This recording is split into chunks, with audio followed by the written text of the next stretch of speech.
right here in the middle. Right here. Okay. Yeah, right here. Hey, Mary. Hi, yeah, sorry. So, can you tell us what kind of message you want to send to the audience through doing this movie? I think it's sort of James's experience, and at the end he has good and bad, and I think that when he looks back on Dali and Gala, there's a lot of affection. I hope that they're good. There's good and bad in them. They're like they're kind of monsters, but they're sacred monsters. They're great monsters. You know, they're larger than life, and they're you know the experience of a great artist. You know. Can you tell us what was the main challenge for you creating this story, and do you feel any pressure because Dali is an icon and genius?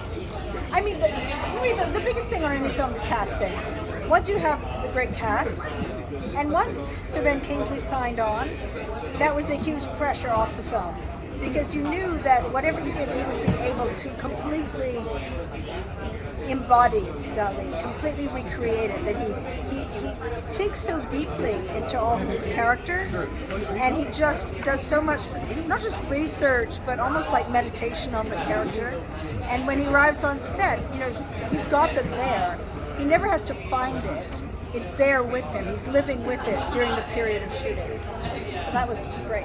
Was But, Mr. Kingsley your first choice for Yeah. I mean, he was you know, he was attached to it for about 5 years. Okay, so okay, go ahead. You Yeah, first. sorry. Yeah, sure. Why it was important for you to bring the story Salvador Dali right now? Because he's not someone who's been often told on the big screen, but this is a massive one. Yes. Well, I mean, one thing I was very interested. I mean, there's flashbacks to the great period of when he and Gala first met. But really, it's about Dali in the '70s. And one thing is that people, I think, have dismissed Dali's later work a lot. But in fact, he was doing very interesting work at the end of his life. You know, yes, he had the famous, great period of the '30s. But I think he continued to be creative and interesting, and his mind never stopped working, and he never stopped experimenting. And I wanted to celebrate that work of his later life and say, no, look, he was very modern. He was very interested in the modern world.